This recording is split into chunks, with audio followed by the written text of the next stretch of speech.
On behalf of the Alumni Club of Colorado, I'd like to welcome you to tonight's Harper Lecture.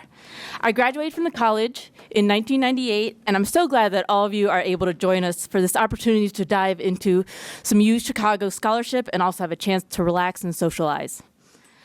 Let me also take a quick moment to thank Glenn Iverson and John Dwyer, who are members of our local alumni club. If Glenn, John, if you could stand up and be recognized.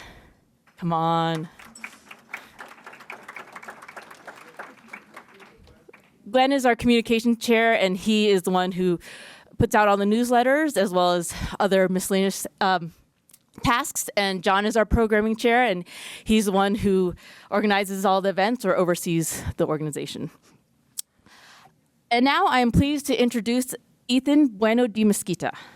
Ethan Bueno de Mesquita, AB'96, is a professor and deputy dean in the Chicago Harris School of Public Policy, where he serves as director of the Center for Policy Entrepreneurship.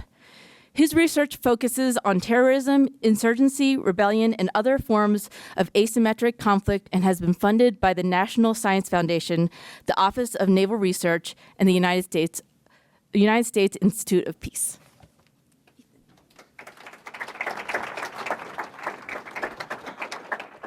All right, thank you. Thanks for coming. Thanks for giving me an opportunity to talk with you about this work. I'm excited to do so and to hear your thoughts. So what I want to do today is actually, and I'm told I guess this is maybe a little bit unusual for a Harper lecture. I don't want to primarily talk about my own work. I'll, of course, talk about my own work a little bit because I'm an academic. But what I want to do is actually talk about the work of an entire research community of which I'm a part that's sort of grown up over the last decade or so. So, you know, since the attacks of September 11th, both the government and scholars have become considerably more interested in issues of asymmetric conflict, issues of terrorism, rebellion, insurgency, these sorts of things.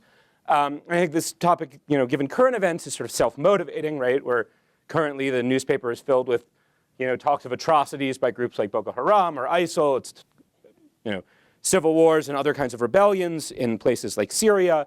We're winding down decade-long wars in Iraq and Afghanistan, whose costs we are now counting in the trillions. These are big public policy issues. These are big issues of global stability. These are the kinds of conflicts that we think we're going to be dealing with for the foreseeable and probably unforeseeable future. And trying to make sense of how these things work is sort of a really important problem both of scholarship and of policy. Now it's hard, right? It's hard to make sense of these kinds of conflicts, and studying it is hard.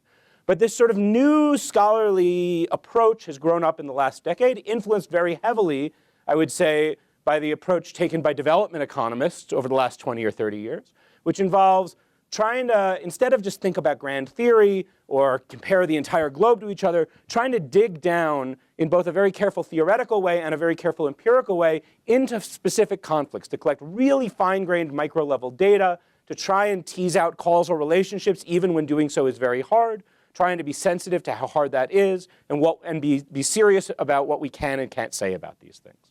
And the hope of this scholarly community is that in that way, we're going to learn more about how these kinds of conflicts work, and as a result, maybe about how we can end them, or at least how we cannot waste our resources failing to end them.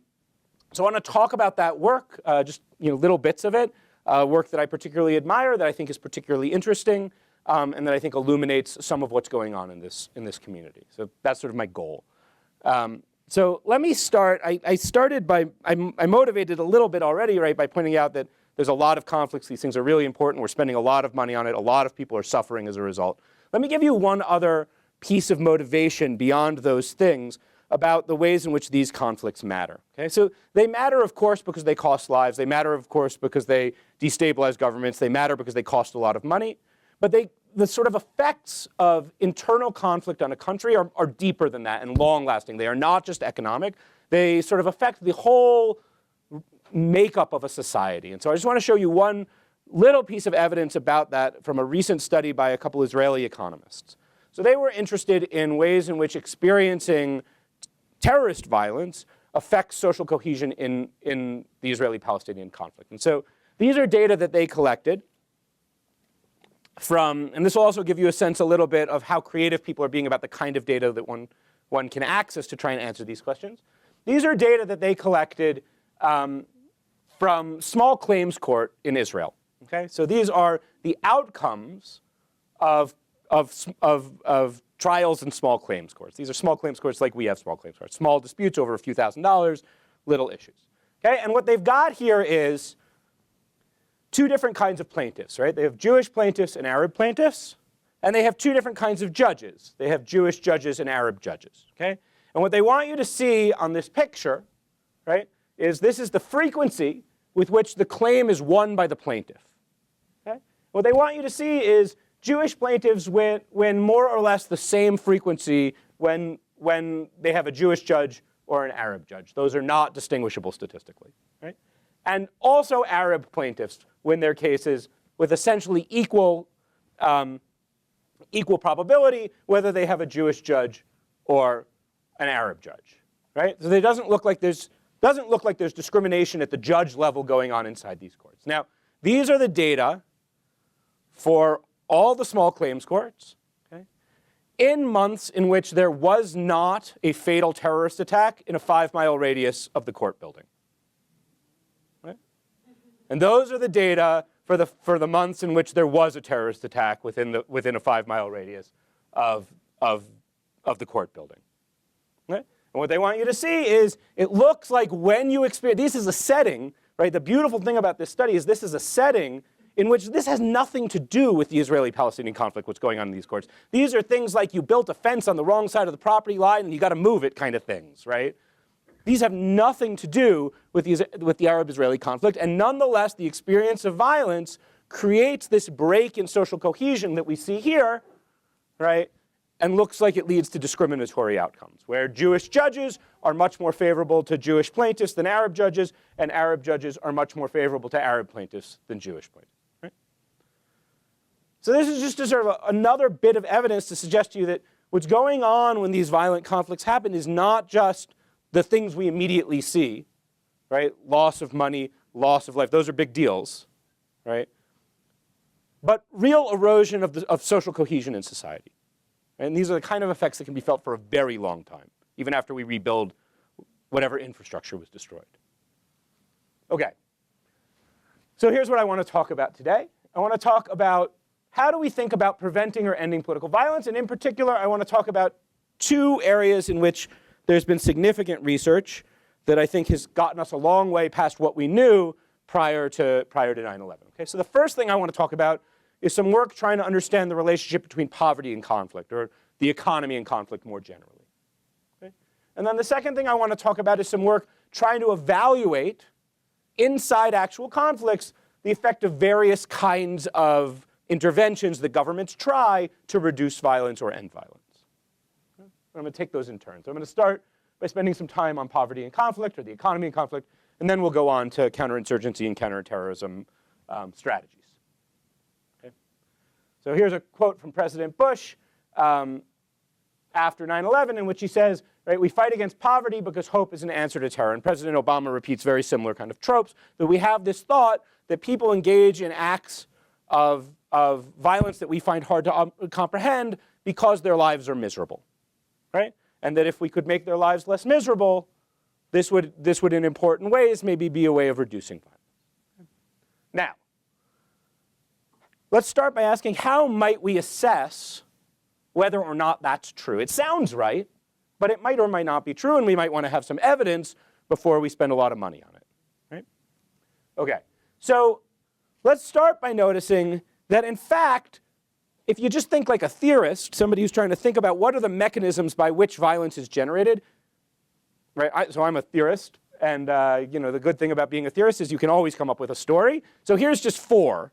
Right? Here's just 4. There's a lot of stories we can come, but here's just 4 that suggest things might be more complicated than just reduce poverty and violence is going to disappear. Okay? So in particular, economic improvements might reduce and or increase violence through a variety of channels. And here I've illustrated a few. Right? So if you improve the economy, one thing that might happen is you might make people less unhappy. Right? Their lives might be less miserable. Or if you want to talk like an economist, right? You might increase their opportunity costs of engaging in violence. They have a good job, right? Suddenly going and engaging, mobilizing and engaging in violence doesn't seem so attractive because they've got the good job and a reasonable life, right? And that might lead to a reduction in conflict. Another thing economic improvement might do is build up the capacity of the state, right? One of the problems when we think about places like Iraq and ISIL, or when we think about places like Somalia and al-Shabaab, is we think that there's a vacuum where the state is not fulfilling its function, right? That it's not providing social services, it's not providing security, and that these organized rebel groups can step into the breach there. And so you might think that economic improvement is going to allow for increased tax revenue, expansion of the state, and that might also lead to a reduction in violence. But things could go the other way too. So one important mechanism I'm going to talk about today is another thing that might happen when the economy improves is there might be the state over which you are fighting might now become more valuable, right?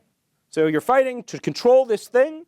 This thing is a piece of territory which creates economic value, which the rebels can extract in the event that they hold it. And when that economic value goes up, they might become more incentivized to fight, right? Because the thing over which they are fighting is more valuable. And that might lead to an increase in conflict, right?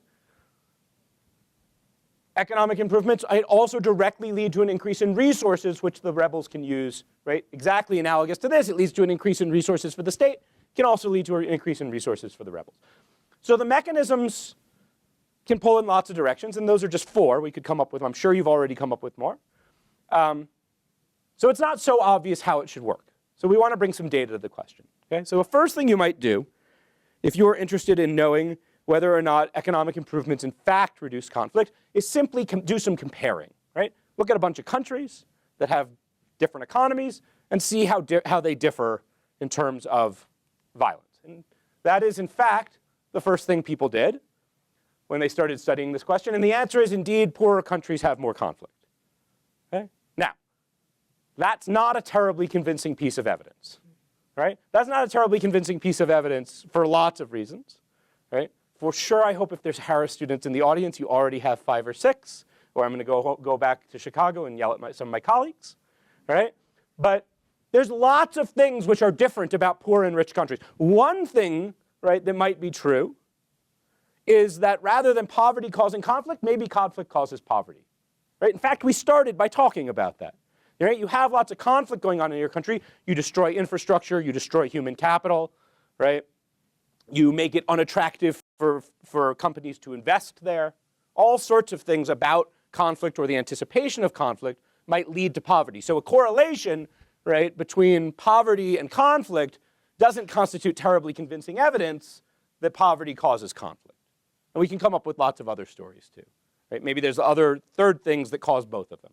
Say your political institutions or where you are on the globe. So we did that, right? Not we, but people did that. And they found what you might expect, but it's not convincing at all. So what do you do next? Okay? So what you want is some source of variation, right? Some change to a country's economy that you think is like an experiment, right? That comes from the outside in some way that you think isn't tied to whether or not there's violence. Now that's hard because they don't, in fact, allow us to experiment with the economies of countries ever, right? Congress, yeah, but they do it for reasons that are already tied to their own. It's not good. So clever empirical scholars came up with the following idea. One thing that characterizes the economy of a country is the commodities that it has as natural resources. Okay? Now, you can discover new commodities or whatever, but if I go back in your history 20 or 30 years and say, what commodities did you have then? That's just a fixed bundle of commodities. You know, this country had gold, this country had coffee, and that country had wheat. And what could you do about it? Kind of thing, right? I had the kind of climate where you could grow wheat, you had the kind of climate where we could grow soy, right? I had gold, you had whatever, diamonds. So we can collect every single country's bundle of commodities that they produce and what share of their economy they are.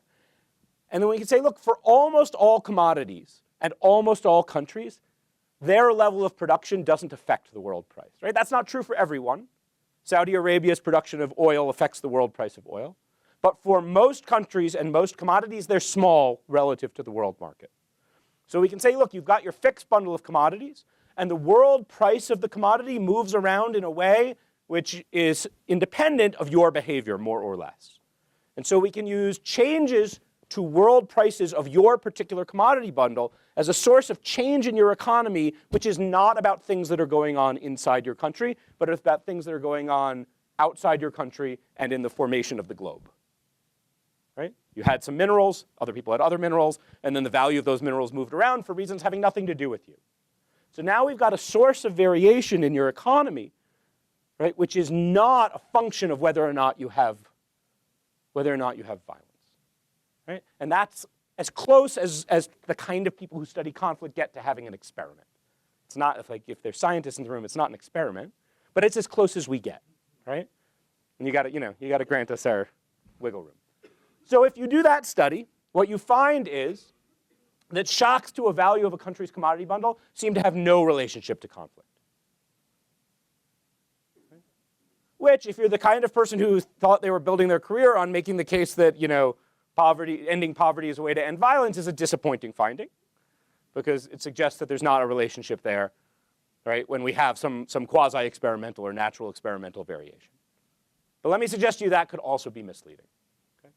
So why might it be misleading? So one possibility is, in fact, it's not misleading, and there's in fact no relationship between the economy and conflict.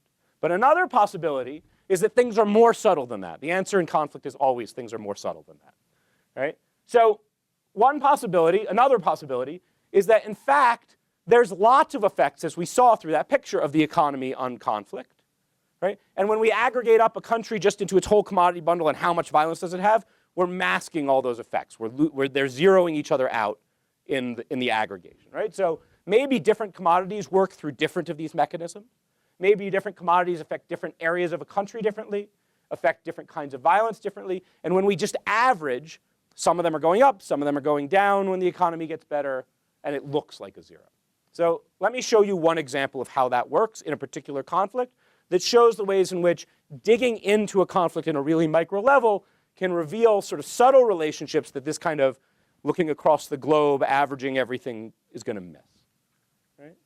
So I want to talk about two mechanisms that I already talked about. One is the opportunity cost mechanism. Right? I make your life better, and so you're less inclined to fight. And the other is the predation mechanism, that the value of the economy gets better, and now I'm more inclined to fight to control the thing that I'm fighting over because it's valuable. So here's how I want to think about it. I want to think about two different kinds of commodities affecting these two different mechanisms differently. Okay? And this is some work by an economist at Brown and an economist at Berkeley. So imagine that that you have some labor-intensive commodity, okay? Some commodity that takes a lot of person power to produce. And suppose the price of that labor-intensive commodity falls. What's going to happen? Well, the first thing that's going to happen is when the price of a labor-intensive commodity falls, the wages of workers fall. Producing something, it uses a lot of labor. Now it's less valuable. You're going to pay the labor less. That's basic economics. Okay? That means, in our language, that the opportunity costs of fighting fall. You've got all these workers. They were making some amount. They're making less. Their lives are less good. The costs to them of walking away from their job have gone down. They're more inclined to walk away from their job and join the rebellion. Okay? And so you might think you'd get more conflict through the opportunity cost mechanism. Now think about another kind of commodity. Commodity that's not labor intensive, but rather capital intensive.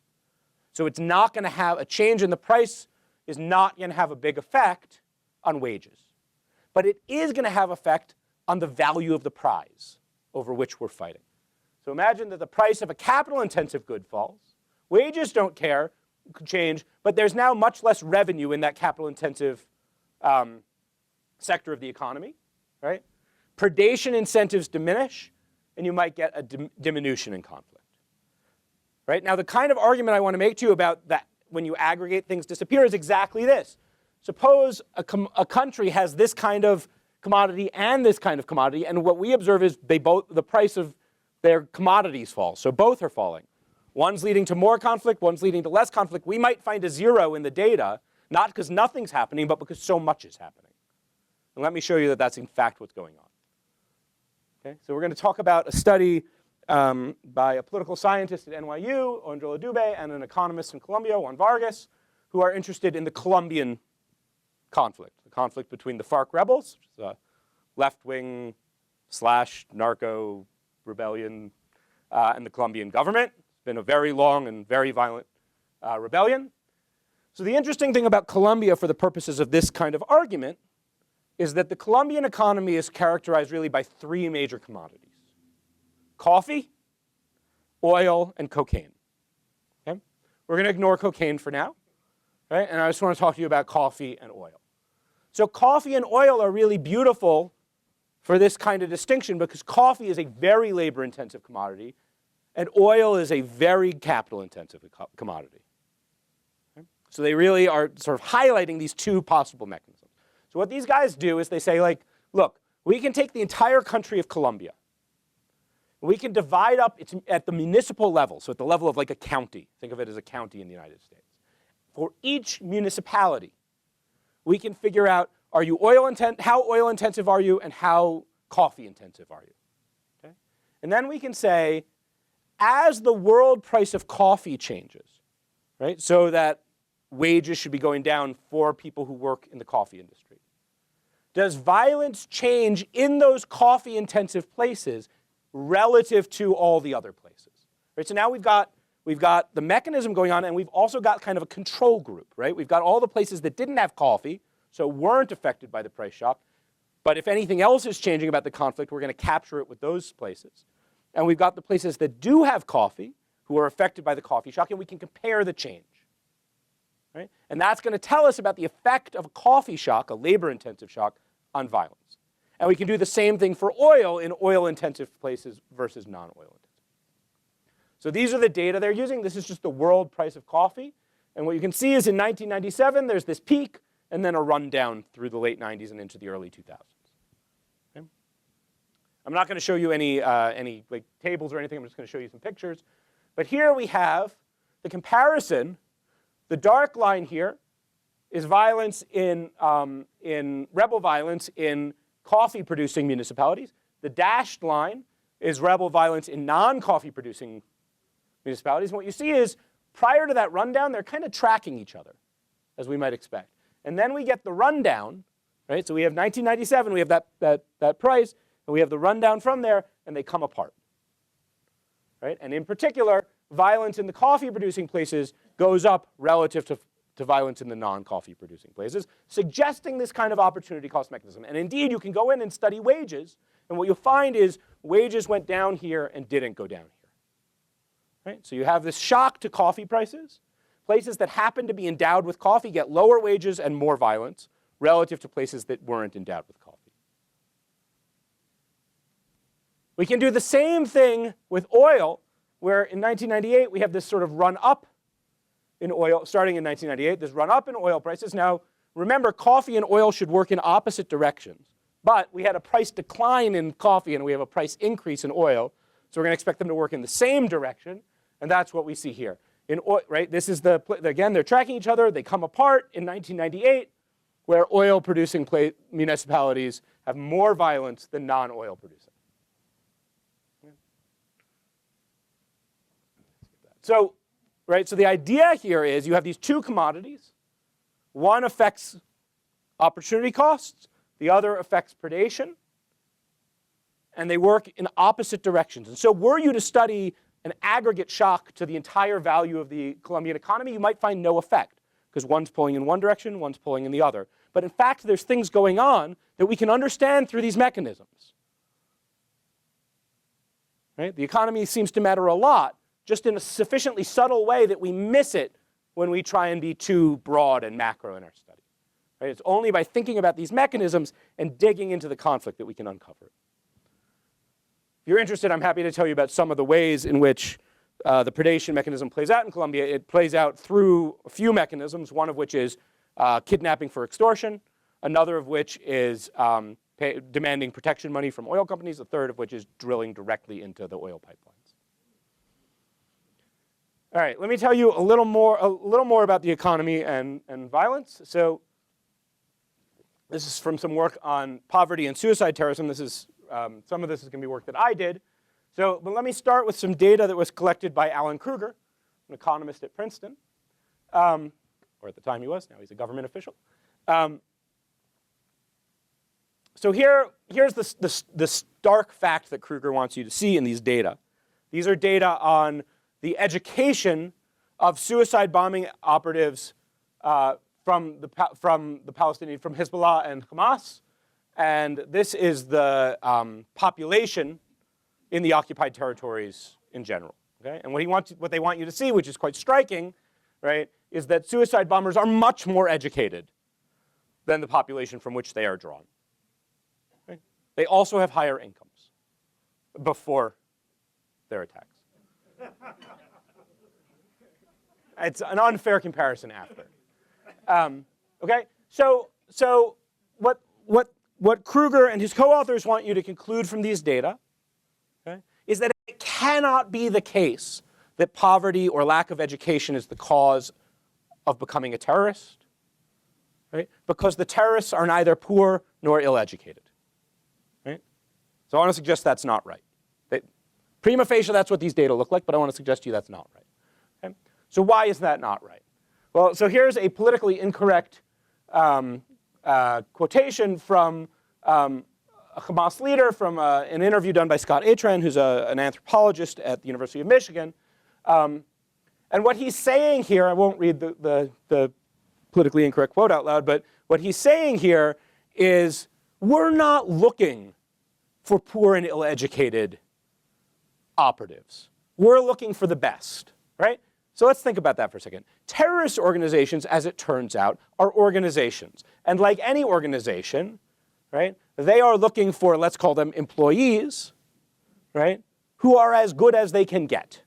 Because in fact, being a suicide terrorist is not an easy task. It's a difficult task. A lot of people try and be suicide terrorists and completely fail at it. A lot, right?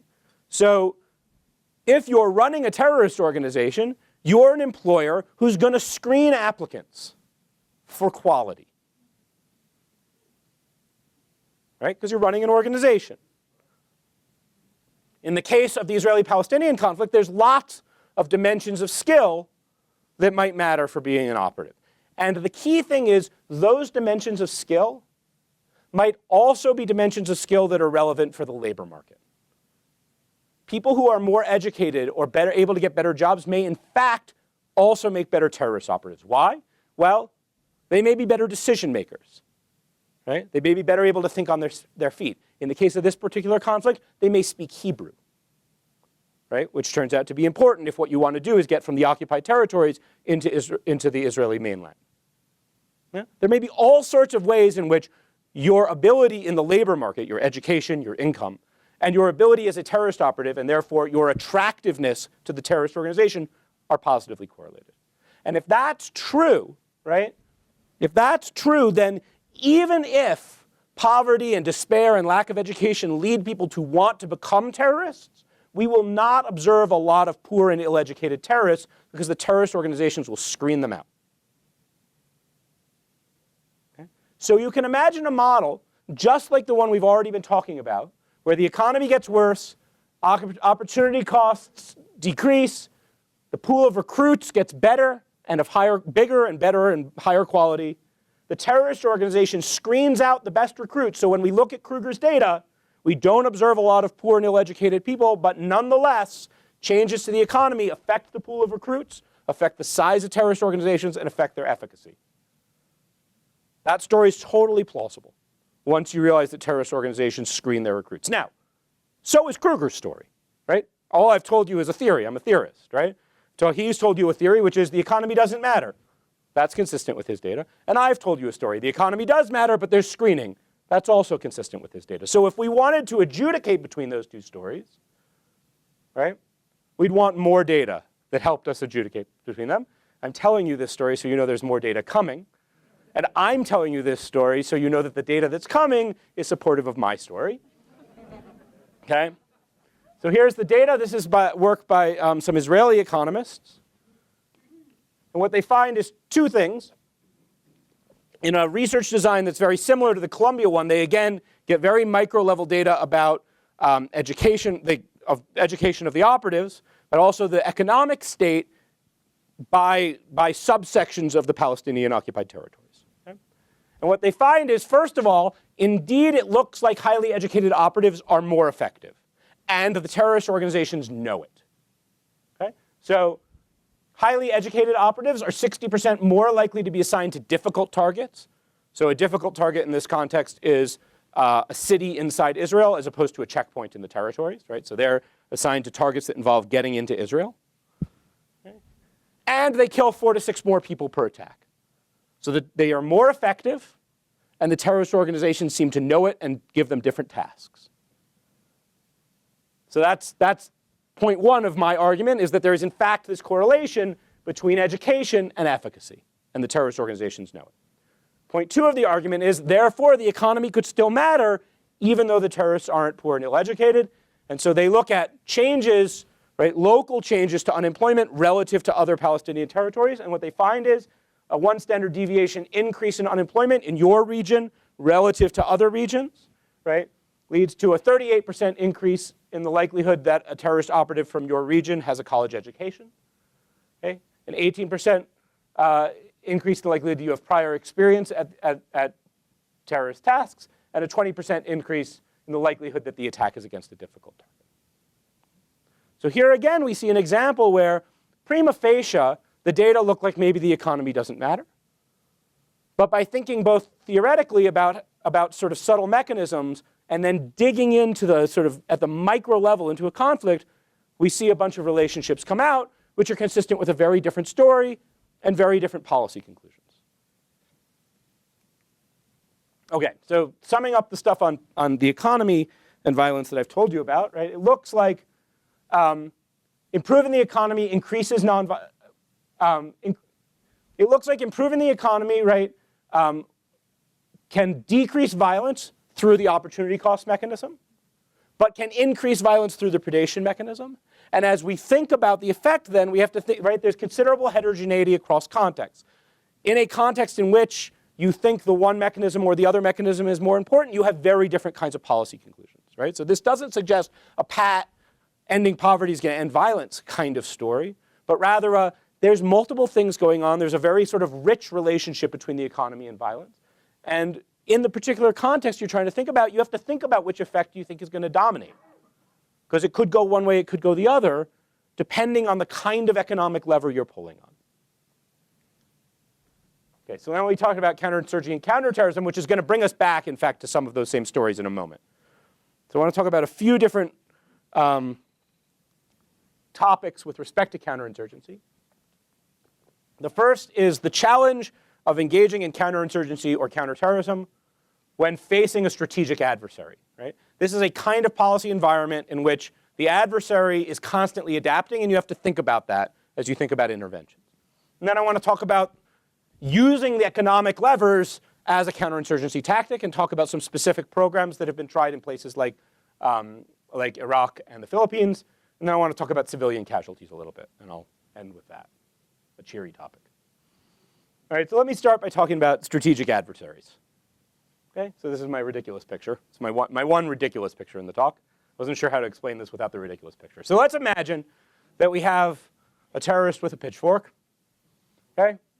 And that terrorist has 2 potential targets he might attack. Some sort of, I don't know, looks like scientific installation and some sort of recreational installation, right? And he's trying to decide which one to attack to get the most bang for his buck. And we're the counter-terrorists, and we have to decide what to do with our counterterrorism resources, but they're limited. So we can only protect one of these targets, right? We can only harden one of these targets. So let's say we think, well, the terrorists they're targeting our scientific installations, let's protect that, because in the last few years they've attacked them. So we harden our scientific installation. Of course, our strategic terrorist says, I see, right? Let's attack there. So then we say, I see, the terrorists are attacking our amusement parks. We got to harden those targets, right? And the terrorist says, I see, I'll go over here and attack right? And so all we can do, whichever target we harden, they're going to go around us. And that's the fundamental dilemma of a counterterrorist facing a strategic adversary. So all we can do is try our best to attack both of them and try and leave this guy indifferent between the two. But neither one's terribly well protected. Now, this is a ridiculous picture and only 2 attacks, 2 targets, right? But the general message is, right? The general message is, wherever you defend, your strategic adversary is going to go somewhere else. That's not just a problem for domestic counterterrorism. That's a problem, for example, of military tactics. Wherever you defend, wherever you harden, they're going to go somewhere else. It also means for counterterrorists, we're always fighting last year's war. We say, I see, they've been hijacking airplanes. Let's make the TSA. Right? And so the optimal approach to counterterrorism policy, if what you want to do is protect targets, is you got to protect them all. You got to spread your resources really, really thin. Because any one that you leave open, that's the one they're, right? So this is, in some sense, target hardening is not viable because there's so many targets. Okay? Now, are terrorists in fact that strategic? I hear you thinking. They're crazy people. Okay? So let me tell you about some evidence. So in the late 1960s, there was a spate of hijackings in the United States. A lot of hijacking, a shocking number of domestic hijackings. People hijacked planes for all sorts of reasons. Not just, foreign political reasons. They'd hijack airplanes for ransom. You're in a bad mood, you take an airplane. And so in the early 1970s, a law was passed, which some of you will remember, that we were going to have metal detectors in airports, right? Which is like the beginning of the path towards taking off our shoes. So we're going to have metal detectors, right, in 1971. And here's the data on domestic hijackings in the United States. Laws passed in 1971. It's completed at the beginning of 1973. All major airports in the United States have metal detectors. And what you see, so this is the time series of hijackings in the United States. Looks like a major counterterrorism success. This is from an old paper, a wonderful old paper by Walt Enders and Todd Sandler. You see hijackings just drop off a cliff, right? Looks like a major counter. If you were the guy running the agency that did that, you go to your boss with this picture and you're like, right, I would like a promotion. Right? But if instead you're a social scientist, you also look at that picture, which is all terrorist hostage takings not on airplanes in the United States. Okay? And it's an almost one-for-one offset.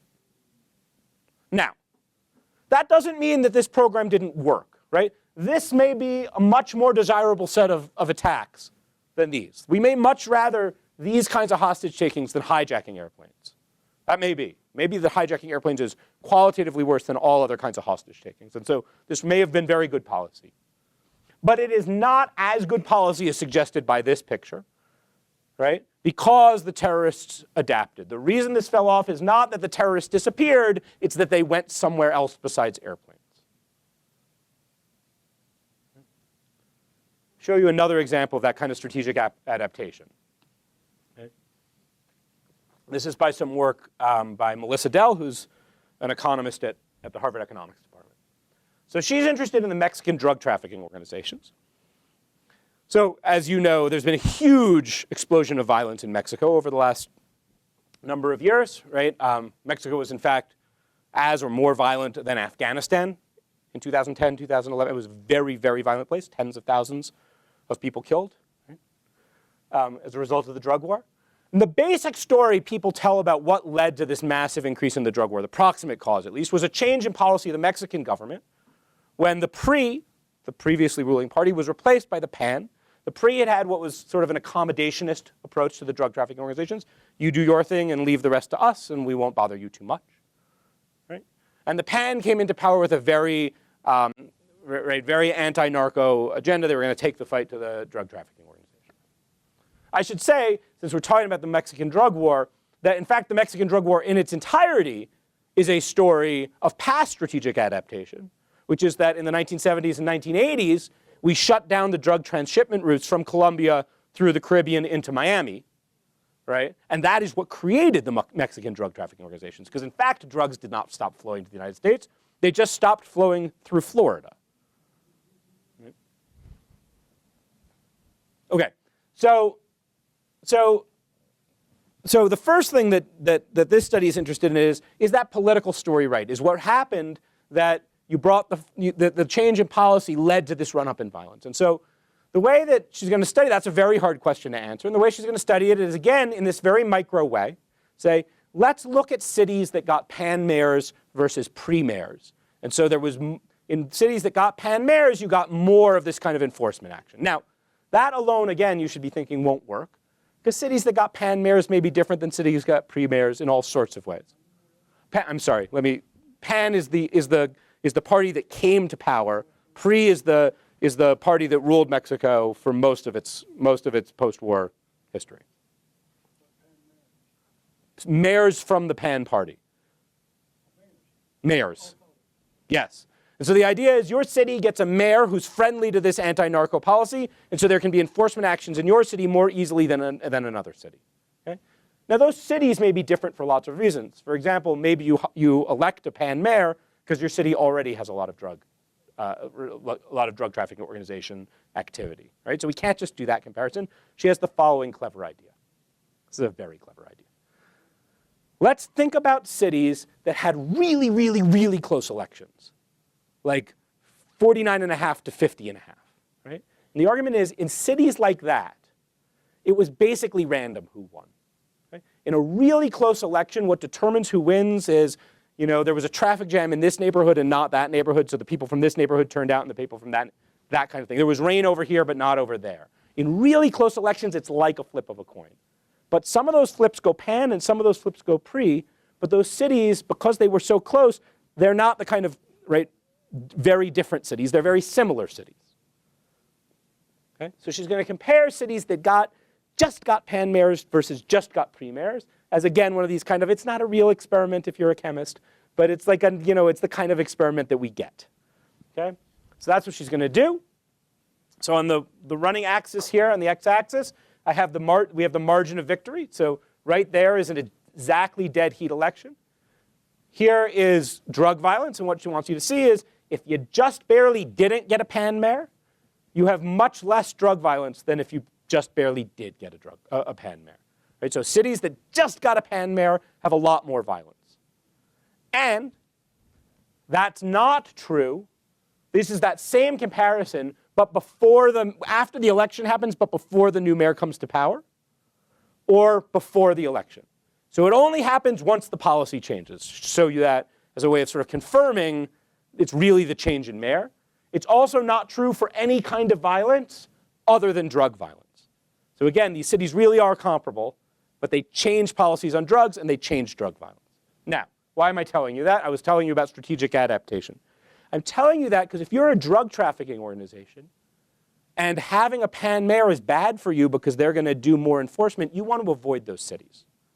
So the next thing the study does, it says, we can get a roadmap of Mexico.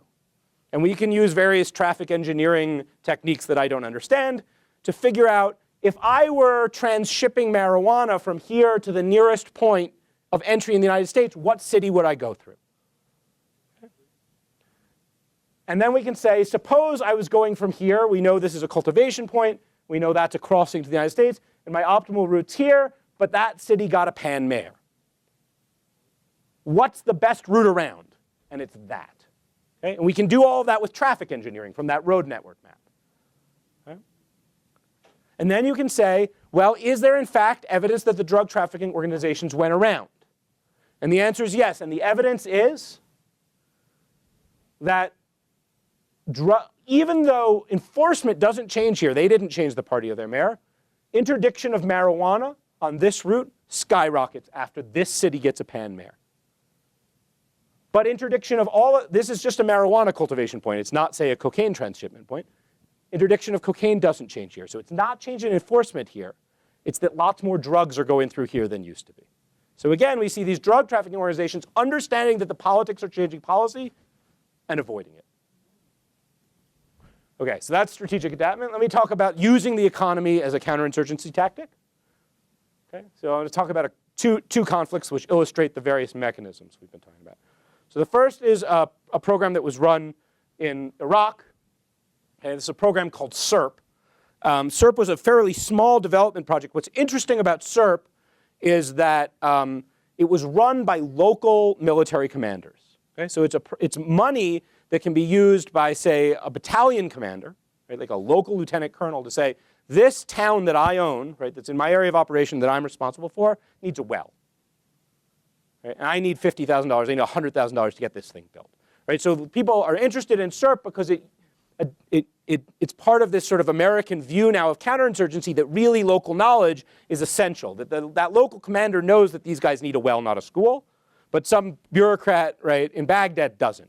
So this is a program that people think might be particularly effective because it uses this kind of local knowledge. So we have this SERP program, and there's money. And so suppose we had a commander, right, who faced two areas, one that had high violence and one that had low violence in a given month, let's say, right? And that commander said, well, let me take the SERP money and use it in this high violence area. Because that's where I think I can get my bang for my buck, because there's a lot of violence there, no use spending it at a place where the violence isn't going on. And in fact, it reduced violence. Okay? But the low violence area also, say, experienced a small reduction just because, month-to-month variation. Now, if we were a not very clever researcher, right, we would say, here's an area that got SERP money, here's an area that didn't. Let's compare them. The area with SERP money had 13 more attacks than the other. The SERP money didn't work. Right? That's what we'd do. We'd be wrong. Why would we be wrong? We'd be wrong because the commander was thinking, right? This money wasn't spent randomly. It was spent by a thoughtful person. The money was chasing the violence because that's where it could be efficacious. So we don't want to make this comparison. This comparison is the wrong comparison. The comparison we want to make is the change in violence in the place that got, right, the money versus the change in violence in the place that didn't. We're now using this change as sort of a control for this change. Right? Now, not all of this money is due to SERP, because some of it, that month was a less violent month. But some of it's due to SERP. And when we compare the difference in these differences, it looks like the SERP money worked. Okay? So the idea of this research design, then, is to first look and see, if I just compare these places and these places, does it look like the money is chasing the violence? And then if I look in the differences, does the relationship flip? Okay? And this picture didn't come out so well. I apologize. This is a measure of SERP. They did. So I don't want to attribute all of this decrease to the SERP money. I want to attribute the amount of decrease here in excess. But there is no excess. They're both 30% decrease. Well, so you're right that so I've got 30% here and I've got 30% here, but I've got a reduction of 10 attacks. So we can think about what the right scale is. We can think about whether the right scale is percent relative to the baseline, but I'm already controlling for the baseline in the difference. This is also just meant to illustrate, right? So I could have chosen 9 here and it would have made the same point. So you can't see it here, but there's a dark line here which is showing a positive slope. So this is SERP money spent. This is violence. Each of these dots is an actual observation of a location in Iraq and how much violence was experienced there in that quarter. Okay? These are data from the United States military. So these are measures of American coalition troops having experienced a violent incident with any member of the enemy. Okay? So these are data from the United States military. And what we see is the money was in fact chasing the violence. But if we do, instead of this comparison, if we do the difference in differences, the sign flips, as we expected. And this makes it look like, in fact, the program worked. Places that got the money experienced a bigger decline in violence relative to places that didn't. And moreover, that relationship is much larger after the 2007 surge. Now remember, the 2007 surge was a big influx of personnel. It was also a change in tactics, where we moved, right, from using armored cavalry to having soldiers use local knowledge, walk a beat, right, try and be much more hands-on. And the idea is, this is a program which was trying to use that kind of knowledge. And when we changed tactics, when the United States military changed tactics to try and exploit that kind of knowledge, the program looks like it became more effective. Now you could tell other stories. I don't want to try and sell you that this is for sure what's going on. For example, right, SERP is administered by the military. So maybe this money went along also with increases in troops. And when we measure the effect of the money, we're also getting the effect of the troops in here. I don't know. We don't know. We don't have those data. So this is not a slam dunk kind of study. But there's interesting things there, and in particular, the flipping of the sign. Hard question. Let me tell you about the Philippines, where the causality is, I think, a little clearer. So I'm going to tell you about 2 programs in the Philippines. Okay, the first was a program run by the Philippine government to improve local infrastructure in poor villages. Okay, so you got money, you could build a well, you could build a road, right? It's money to build something. And the way this program worked is to qualify for the money, you had to be in the bottom 25 percentile of poverty. Okay? So if you were in the 25th percentile or below, you qualified for money. If you were above the 25th percentile, you didn't.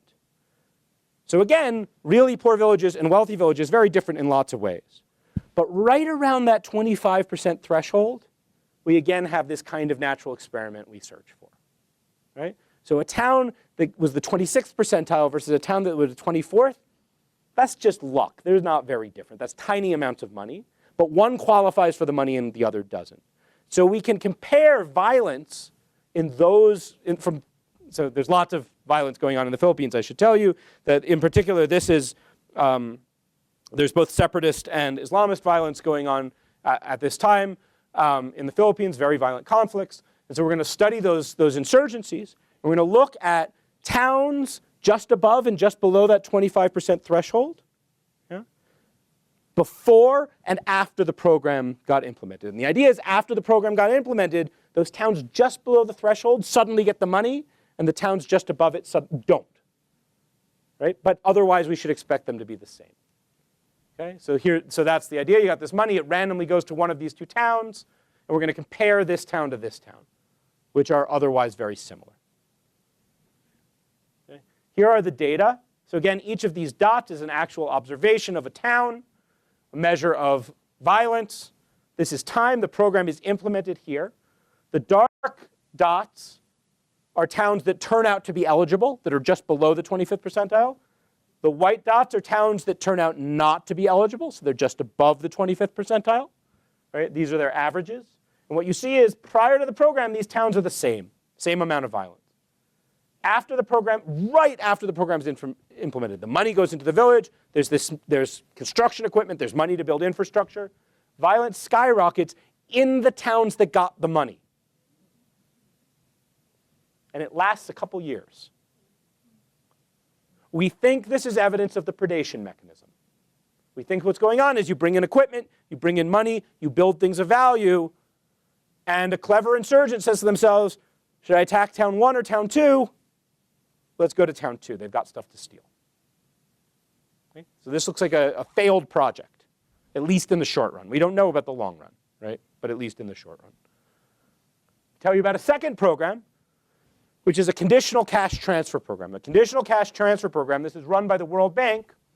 Conditional cash transfer program, which is very common, actually primarily throughout Latin America, is a program of the form, you say to parents, if your kid gets vaccinated and goes to school X numbers of days a year and whatever, and your family does the following things, then you get this money. Okay, so it's money for poor people conditioned on some behavior that the agency wants to induce, like sending your kid to school or getting your kid vaccinated, kind of thing. Okay, so this was a conditional cash transfer program run by the World Bank, and this is the one study I'm going to tell you about today where we actually got to run a bona fide, I was not involved in the study, where they got to run an actual bona fide experiment. The World Bank, in fact, randomized which villages got this program and which didn't. So you can actually compare treatment and control. Okay? This is a very different kind of program because they're not building anything. They're just giving poor people cash. Right? And what you find when you do this comparison is, so the black line here is violence in the treated communities, so places that got the program.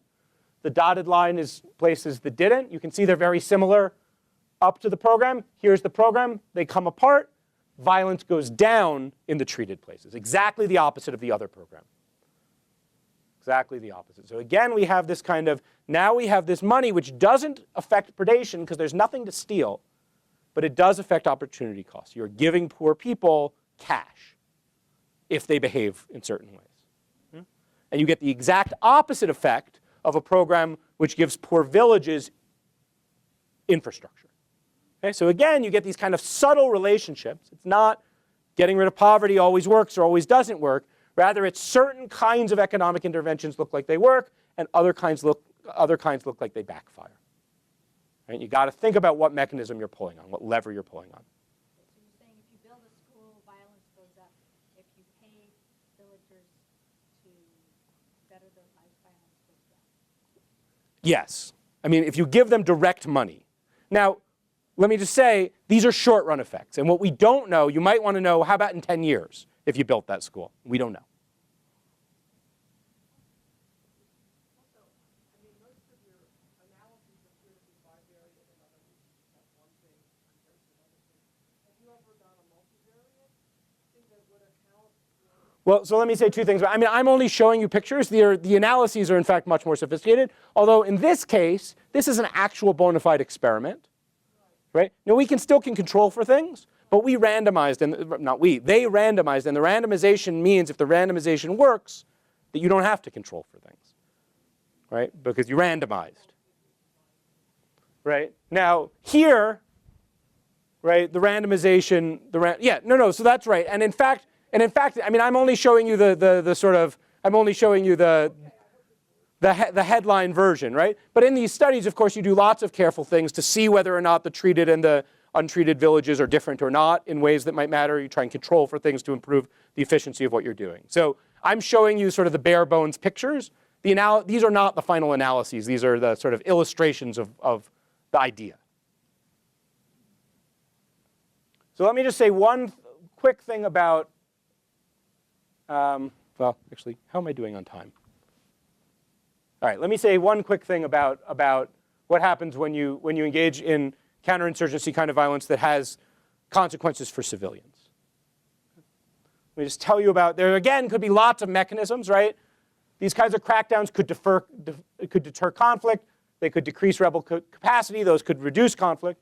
But they could also lead to backlash and people seeking revenge. They could lead to an increase in anti-government sentiment, which might increase conflict. So let me just tell you about a couple studies. So this is in Afghanistan. So here, this is a map of Afghanistan, and the heat map, the colors, are showing you violent acts, okay? Engagements between the ISAF forces and the Taliban. The dots are showing you civilian casualties. Okay? What you see is sometimes, like in Helmand, you have lots of conflict and you have lots of civilian casualties, but there's other places where you have a fair bit of conflict, but very few civilian casualties. And also places like up here around Kabul where you have a lot of civilian casualties, but not that much. There's lots of variation. The idea of this study is to say, let's take a bunch of villages, or a bunch of regions, excuse me, that look in a short period, like a 2-week period, very similar in their trends in violence. But one gets a civilian casualty and the other doesn't. The idea is, look, you have some level of conflict going on, and whether in this 2-week period it results in a civilian casualty or not, that's kind of by chance. Once I match you as closely as I can in your last 2 weeks of violence. Okay? And what you see is, so the 0 here, this is time, and this is insurgent violence. Right? The time here is the moment at which a civilian casualty occurs. And what you see is if the civilian casualty was due to the coalition forces, you get an increase in insurgent violence. But if the civilian casualty was due to insurgent violence, so if the civilian casualty was caused by the Taliban, no effect. Okay, so there's this asymmetry where when the counterinsurgents cause a civilian casualty, they're hurt. But when the insurgents cause a civilian casualty, it looks like they aren't. Another study, an independent study in Afghanistan done with surveys, so these guys in fact went out, these dots here, this is again Afghanistan, that's Helmand, that's a very violent place. These guys went out and did surveys. This is dangerous data collection that they did. It's very serious. And they used sort of clever survey techniques where they tried to elicit, they first found out whether people had experienced civilian casualties, and then they elicited people's attitudes towards the coalition forces and towards the Taliban using these kind of clever endorsement experiments where they tell you the Taliban endorsed some policy, and then they later find out what do you think of that policy, and they try and back out how you feel about the Taliban. from that. And they sort of use these survey experiment kind of techniques. I don't have time to go into the details, but that's what they did. And here are the results. Find totally different methodology, right? But very similar results. So this is if you experienced, so this dark line is if you yourself experienced, or a member of your family experienced civilian casualty, right? As a result of that you attribute to the coalition forces, what is your support? How does your support for the coalition change? The answer is it goes down some. Okay? If you experience victimization as a result of the Taliban, right? So you experienced a civilian casualty caused by the Taliban, your support for the coalition doesn't change. And this one is barely significant. Okay? So here we see very little effect on attitudes towards ISAF, although maybe a little bit of a negative effect as a result of here. But here we see huge effects. So if you experienced victimization from ISAF, right, that you attribute to the coalition, your support for the Taliban goes way up. Consistent with insurgent violence goes up from the other study. If you experienced violent civilian casualty due to the Taliban, no change in your attitude towards the Taliban. So again, we see this asymmetry that for whatever reason in Afghanistan, it looks like civilian casualties caused by coalition forces have a big negative effect on the effectiveness of the counterinsurgency, but there's not the reverse relationship for the insurgents. This is the last study I'll tell you about. This is a study of the civil war in Chechnya, the Second Chechen War. Okay? So this is a study done by Jason Lyle at Yale, where he's going to study shelling from 2 super secret Russian artillery bases, which are located here and here. He was banned from Russia for using Google Maps and these shelling patterns to discover the super secret locations. And he's going to use 2 pieces of knowledge about the Russian conflict, about the Chechen conflict, about the Second Chechen War. One is that there's a Russian military doctrine which involves, at certain times, using random shelling. Right? Rather than targeted shelling, random shelling meant to intimidate the enemy.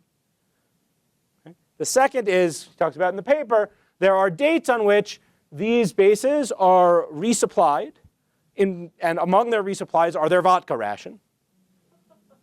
And the soldiers get drunk and, again, randomly shoot off the... So he's going to look at these sort of random shelling events and compare villages that got randomly shelled versus didn't, and what happens to violence by Chechen rebels coming out of those villages. Okay? And the finding is that shelled villages have significantly less violence in the future than unshelled villages. Okay? Which is maybe interesting. In particular, if you think about the idea that different kinds of governments fight different kinds of counterinsurgency. So for the United States and Afghanistan, right, when we killed civilians, it was really bad for us, it looked like in the data.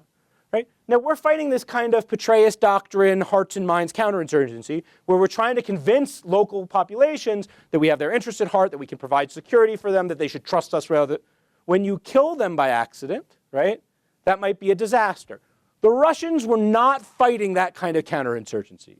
The Russians were fighting a counterinsurgency of the form, if you don't stop your rebellion, we're going to kill you all. Right? That was the Russian counterinsurgency strategy. It was a very violent, brutal, put down the insurgency. And in that kind of world, you might think killing civilians, right, would have this kind of deterrence effect. You signal your willingness to do these things. You signal your strength. And so maybe it's not so surprising, again, as we think about mechanisms, that different kinds of counterinsurgents experience different kinds of effects from these kinds of tragic events. Okay. So summing up what we've said about sort of counterinsurgency and counterterrorism, right? We talked about the problem of strategic adversaries.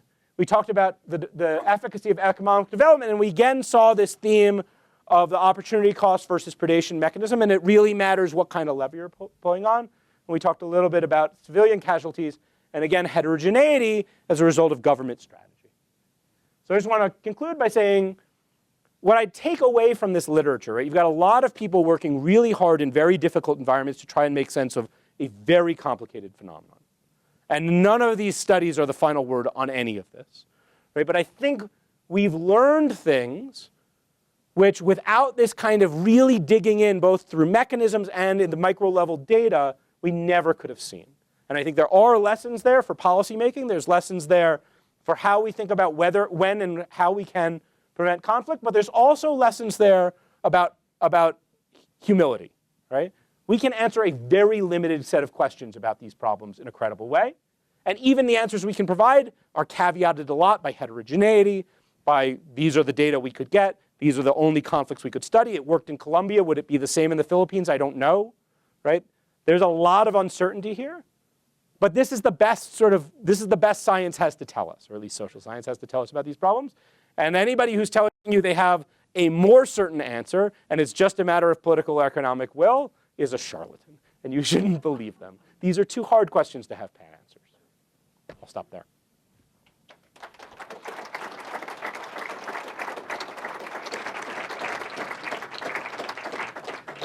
When you were talking about the effect of who kills who in Afghanistan, that sure sounded like an insurgency issue, meaning that,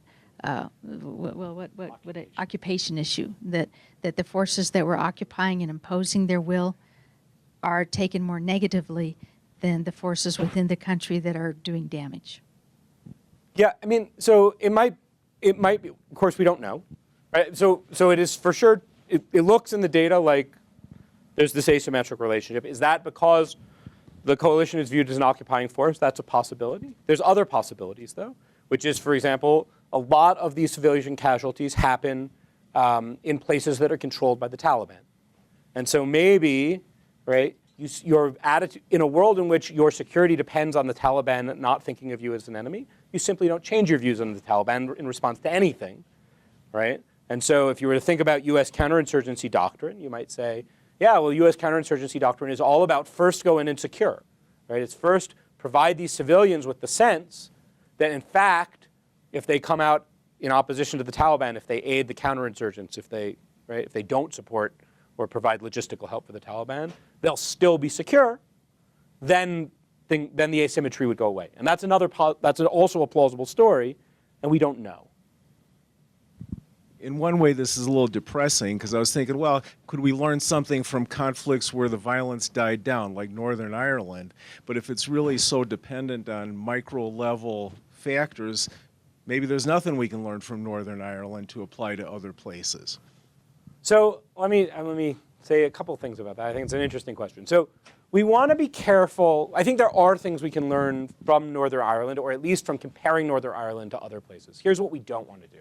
We don't want to collect a bunch of places where the violence died down, look at what they had in common and say that's the thing, right? Because it could be that that thing is also true in lots of places where the violence didn't die down. But that isn't to say that looking at conflicts where negotiated solutions seem to work, right? So Northern Ireland's an example. The Basque insurgency in Spain is an example. There's others. And comparing those to places where negotiated settlements failed, that we can't learn anything there. And I think we can, and I think also we can again think about mechanisms. A thing that happened, for example, in the Irish conflict that didn't happen, say, during the Oslo peace negotiation process, was that the extremist nub of the IRA really became very, very small, right? And so the ability of those kinds of radical groups to spoil peace negotiations was much more limited than, say, in the Oslo negotiations. Now, we'd have to be very careful about trying to establish that empirically, but the comparison is suggestive, right? And it suggests mechanisms that we may then go look at in the world. So there's plenty to be learned from looking at successes, as long as we compare them to failures, not take them on their own terms as though just looking at the success is going to answer the question. I'm wondering, in your thinking about all these factors, to what degree have you thought about and then also sort of tried to metricize cultural solidarity factors? And when I say culture, I mean, there's a whole, it could be socioeconomic, it could be racial, ethnic, it could be religious, et cetera. It goes on quite a long list. Yeah, it's a good question. It's a question I always get asked. And it's very limited. And let me say a couple things about that. It's limited not because these kinds of scholars or I think it's not important, right? There's this old story of the lamppost, right? It's a guy late at night looking for his keys on the lamppost. Somebody else comes by and says, "What are you doing?" He says, "I dropped my keys in the park across the street and I'm looking for them." "Why are you looking for them here on the lamppost if you dropped them in the park?" And he says, "Well, it's dark out. If I look in the park, I can't see anything. I'm looking where I can see, right? And so in the case of conflict, we tend to study these economic things, not because we're convinced that they're the only things that matter, right? Because they're measurable. Like we're looking where the light is. Religious things, cultural things, they're much, much harder. These are big challenges. Everybody thinks they're important. We don't know how important they are, but everybody thinks they might be really important, right? They're super hard to study. People are thinking hard about it. There is some work in post-conflict settings, for example. People will go in and we have various, in psychology and economics, we have various kinds of experimental methods for measuring, for example, how altruistic people feel towards other people or how cooperative they can be with each other. And you can do things like put people in labs, literally put them in experimental labs, have them play these games, learn about how cooperative they are with each other, how other regarding they are, and compare people who experienced less or more conflict, right? And learn about the effect of conflict on social cohesion. Interestingly, I showed you one such study, right? Another kind of study along these lines. Interestingly, at least for political participation, it looks like experienced conflict across all sorts of conflict. Having experienced conflict leads to increased political engagement later in life, for whatever that's worth. But the reverse, the effects of those things on conflict, it's really hard to measure, really hard to measure. The economic stuff is more observable. Yeah, I mean, here we're doing our best to tease out causality by trying to find these natural experiments and the like. Right? The harder the thing is to measure, the harder it is, the more nebulous the concept, the harder it is to think about those kinds of shocks. So this is another sort of big limit on what we can know in this kind of way. Hi, I don't really have a question. I just have a comment. I've been working in the financial space, looking at AML and terrorist financing transactions for about 10 years now.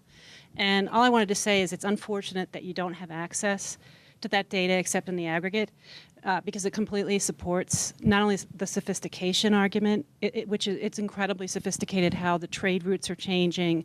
They can change very, very quickly. The money patterns change very, very quickly. You can have they change depending on geographic patterns and trade partner patterns, and it's clear to people who are looking at the financial transactions that these are very sophisticated organizations with very well educated people running them. They leverage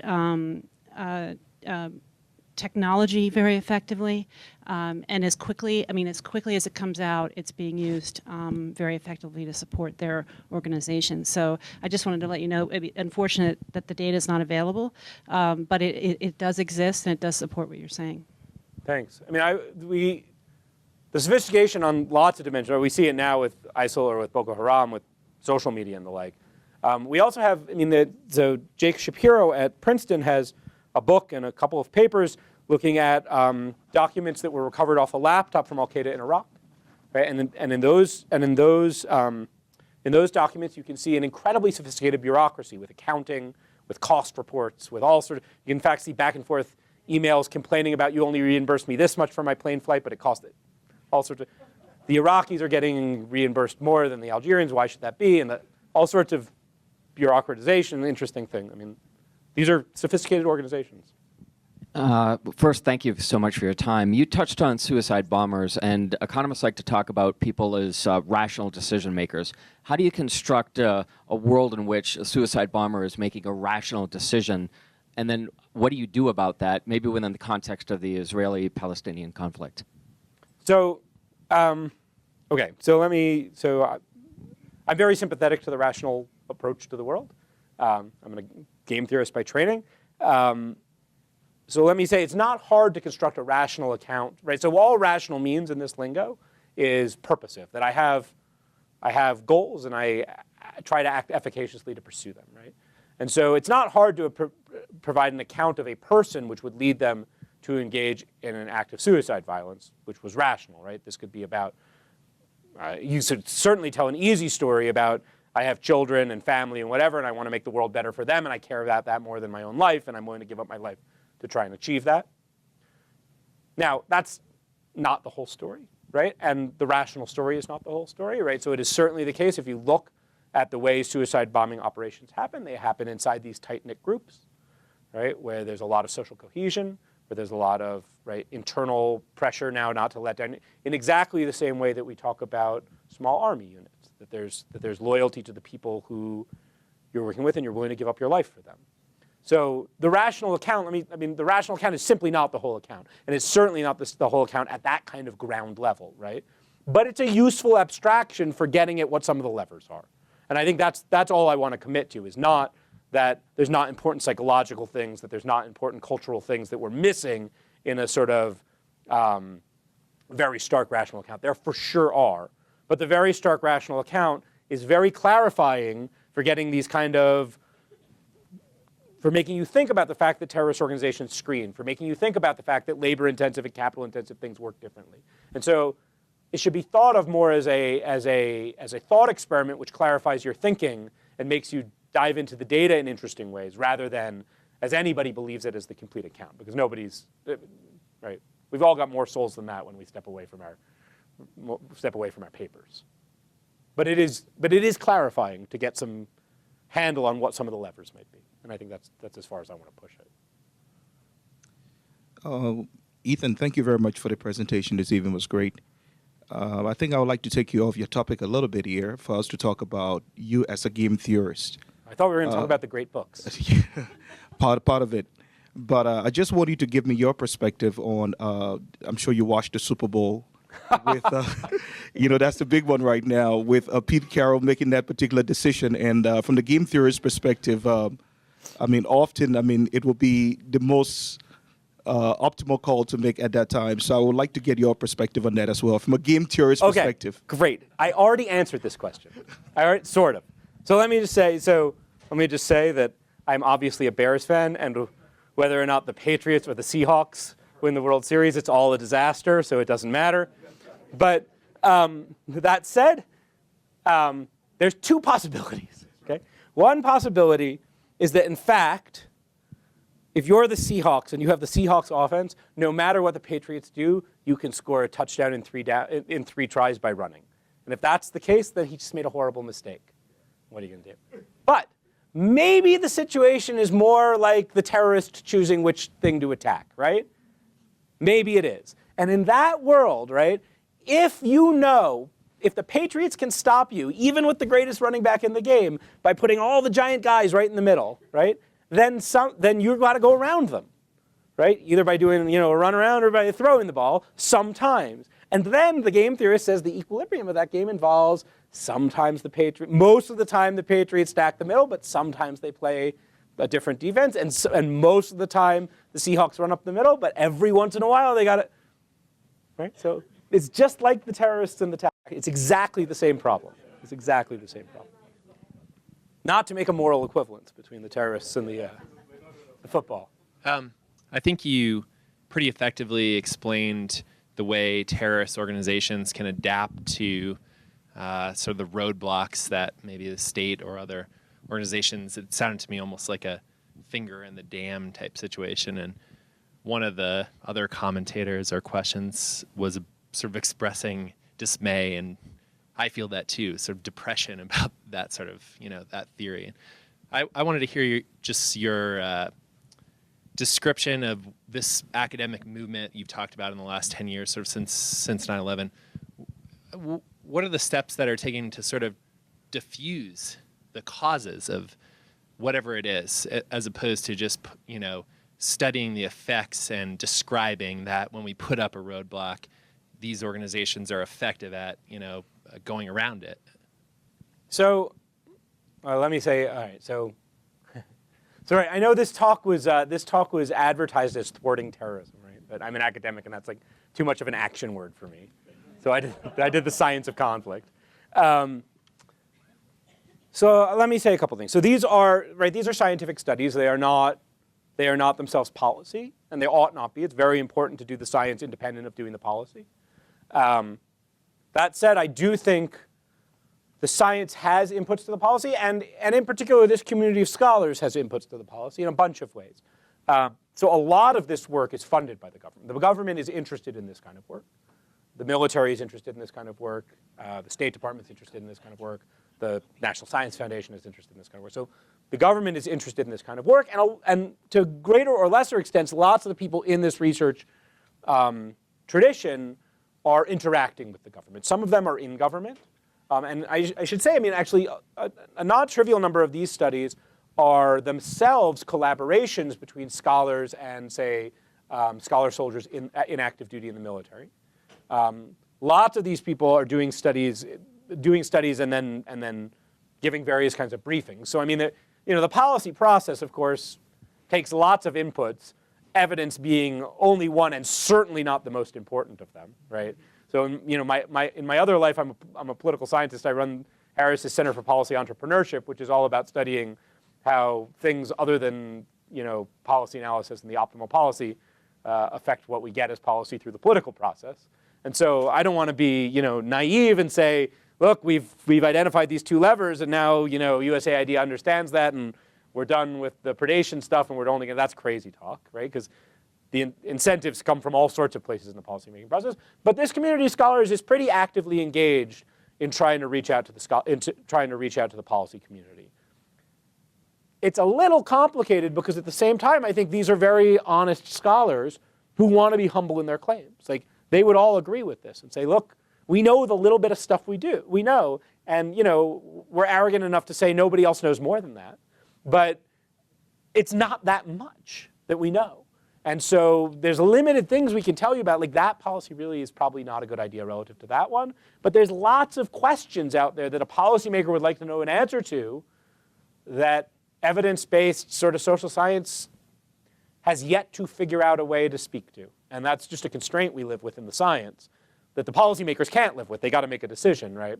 But we want to be honest and say, here's what we can tell you, and here's the vast array of things. We don't know how to answer those questions. And that's where we are. My interest is going back to some of your early remarks on the effect of terms of trade or a drop in export prices or over import prices. And we've talked about the capital intensive and the labor intensive part. A couple of things I've observed in occasional studies abroad is the structure of the industry that's affected. For instance, Nigeria, oil has driven out practically every other export industry, most of which were small scale.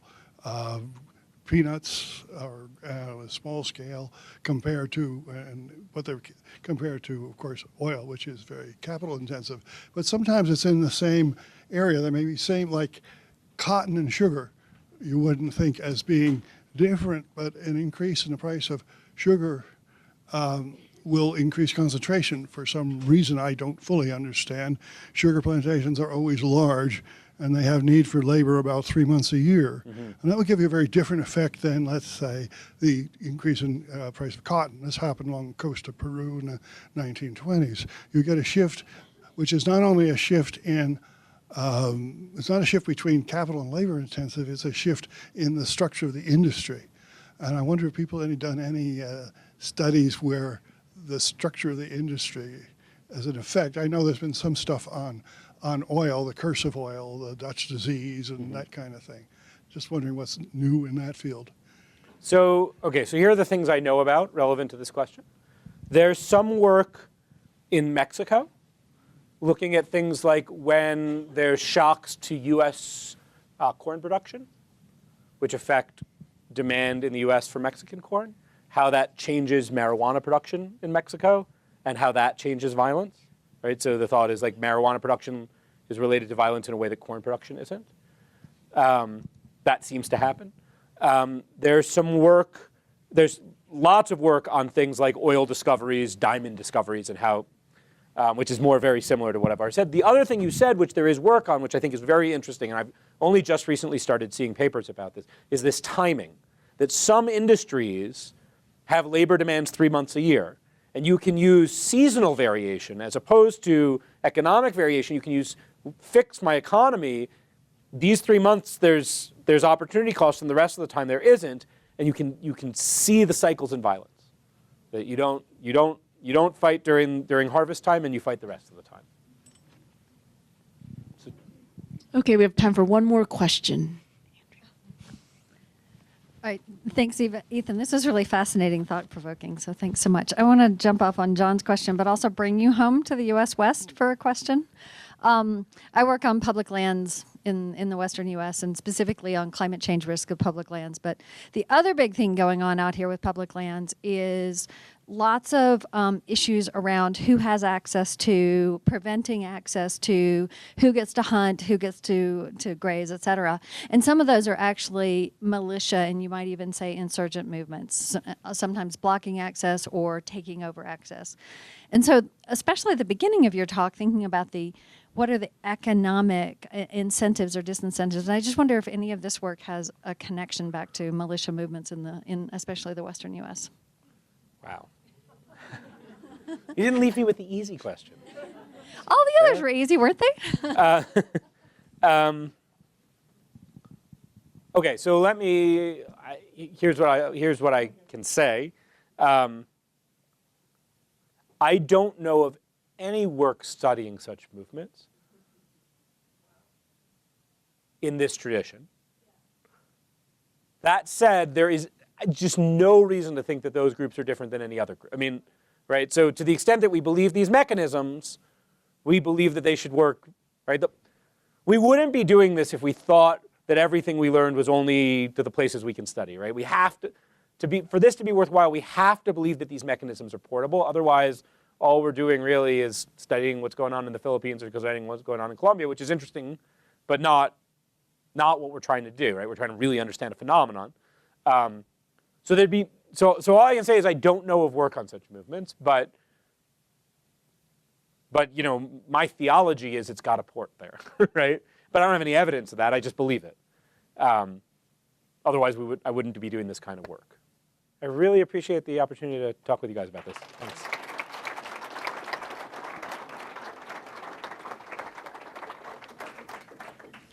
Thanks to Ethan for the fascinating talk, and thanks to all of you for sharing our evening with us. If you enjoyed tonight's event, please come back next year. And just a reminder, if you're traveling and want to see another Harper lecture in a different city, check our website. All of the Harper lectures are listed on our alumni website. And there you can also access the alumni directory, which you can use for networking and news. Please make sure that your information is updated so you can receive all this information. Also, a quick reminder to all that registration is now open online for Alumni Weekend 2015. The schedule of programs and details can be found at alumniweekend.uchicago.edu. Thanks again, Ethan.